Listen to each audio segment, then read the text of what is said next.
Tuesday, March 24th, 2009. I fell asleep on the couch the night before, swayed into a slumber by a magnificent book about armored owls and rivers of ribbons. I'm smack dab in the middle of spring break, insanity's victory in the battle versus school days. Unlike some of my friends, I'm not participating in wild excursions or an exotic traveling adventure. I'm beached with my 15-year-old self, unlicensed and equipped with a dull, spacious, and unoriginal knack for creating my own entertainment. The sanctuary of my situation?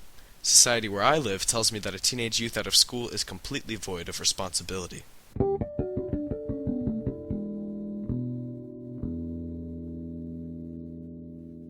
10 a.m. Some kind of voodoo in that mysterious blob I call my brain sends a lightning bolt at 1 billion miles per second, cutting my dream's umbilical cord and telling my eyes to begin lifting weights. It was one of those mornings, where everything is glowing with a bright white aura, and it all seems cloudy while brilliant, and reality is almost a dream itself. I might even go as far to say that these mornings are like a brand new birth, not only into the cliché new day, but physically. My eyes crack open, my entire body is enveloped in warmth, and my muscles surge with fresh energy at their first inclination of movement. There was no other task worth processing. Begin to lumber towards the shower so critical thinking can ensue. I started up the steam and let the unawake hood slide off of my skin. I'd known from the moment the first beam of cloud light struck my head what I was doing today and what my goal was. My answer? I was going to go outside, wander, and be bewildered. You see, my friend Tolkien really did say it perfectly, and all that is gold does not glitter, not all those who wander are lost. This was an experience I'd taken accustomed to in the past few days of freedom. An expedition of wool gathering, or a journey for the sole sake of daydreaming. I consider it a prime form of spirituality for myself. And no, I am a fool if I ever declare my spirituality to coincide directly with any form of religion. Religion is all too often a failed attempt at an easy way to invoke spirituality. If you go out and see things just for the purpose of seeing things, and remove yourself from the burden of a destination, then you can truly allow yourself to find fascination in everything. You can stop to smell the roses. There was another part to my adventure today. If I'm smelling the roses, I also have to prick the thorns. Let me explain. I live in a suburb called Happy Valley, on the outskirts of Portland, Oregon. Happy Valley citizens are happy sometimes, shiny oftentimes, and comfortable always. They traverse to and from with what seems like a fox pep. Everyone's kindness is genuine, but there's a definite underlying savagery that can be triggered at an interruption in the decorum of casualness. To be blunt, I dislike where I live. Call me a fool for not being content with my high quality of survival, but am I still discontent if I yearn to downgrade? What if I said I wanted to trade with you? Would you still reprimand me? Now, I'm not one to make a claim without reason, lest I won't make the claim altogether. The other leg of my journey today is documenting all that's worth mentioning that I can infer from a casually critical perspective in the course of one lengthy stroll, and compiling it into the documentary that you are watching as I speak. So that is my plan, and I'll now begin to elaborate my peeves from least to most. The most prevalent thing in a suburb is the housing. An endless tirade progressing in the spirit of who can make this gray, white, or brown box look the boxiest. The unoriginality is repulsive in my opinion. Why is it so dangerous to have some color? Maybe the better question is, why do values of houses go down when they retain some uniqueness? Are we all so like-minded that we will only shop for a house that can blend in with the crowd? And flying an American or sports team's flag does not change due accreditation in my eyes. Perhaps it is a sense of cleanliness, or maybe a simplistic color scheme amplifies a building's architecture. In that case, show me some interesting architecture. The patterns continue. Pillars and garage doors, tans and peaches, cut grass and flowers. The floral in Happy Valley is perfection, and that is exactly my reason for disliking it. Flowers brim with radiant and bright neons, waning and swooning a driver by his eye with an appeal of beauty.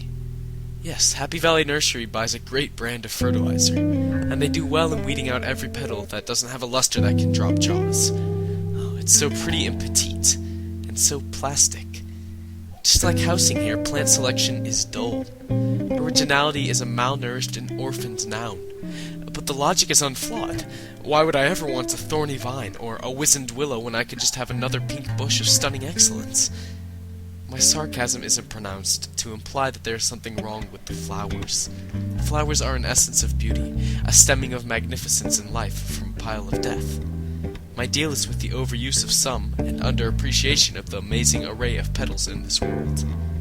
Everything has a time and a place, and to me a blushing rose, while captivating and mesmerizing, does not belong in front of a house in suburbia. If I'm relishing in the theme of objects that stand erect, I might as well move on to my favorite beacons of tainted metal: signs. Signs have to be the figment of a massive and historic prankster, whose job was to devise the best way to destroy a picture that is completely organic. Of course I'm kidding. I'm not so naive that I can't understand the chaos that would ensue if signs weren't in place, and that I don't utilize and appreciate anonymous directions so often in my life. I just find humor in two types of signs: ones that display common sense and ones that denote private property. We've all seen examples of the first, so let me shuttle through my thought process concerning the lattermost. Maybe it's just my assumption, but crime rates are bound to be lower in a suburb than in a place where every house doesn't have prime security systems. To my knowledge, a fence is an adequate form of security for minimal threat, though it strangles you from the rest of the world. There's a house not far from my own that literally has 5 to 6 signs declaring the horrendous offense one commits if they walk up their driveway. I giggle a bit inside every time I see it, assuming the house is some sort of lair for a warped experimentalist. So concludes my rant. I didn't create this video as a form of venting, though. Let me tell you the moral of the story. I can go out and assess and make fun of all these things because I'm just as inept in finding the pockets of beauty in Happy Valley. I'm pinned down all too often by responsibilities, laziness, and the shopped appeal of the area around me, but if I'm seeking magnificence, I can find it in the most amazing places. Fun is a great gateway to beauty, and carelessness is, and pondering. Happy Valley isn't a horrible place to live. In fact, for certain families, it is ideal. It's not for me, though. So while I'm here, I strive to dig through the squares and labels, the wood chips and hedges, the hummers and pop radio stations, and embrace my originality. Do not be content with where you are because you're told to be. Don't let anything suppress your urge to see things and experience new places. Don't ever undermine the stellar brilliance of every little thing around you and how all of its parts coincide with each other. And don't think that just because your neighbor's buzz-cut t-shirt-wielding Zach and blonde pigtailed pink-topped Emily dredge in their bronze minivan to their soccer game every day, that is the only way that kids can strive and enjoy and develop. The same goes for yourself. If you've lost your identity, your self-confidence, and your attention to detail, you've lost your color in this world. For me, I'll be hiking mountains, swimming in lakes, climbing trees, writing poems, and singing songs.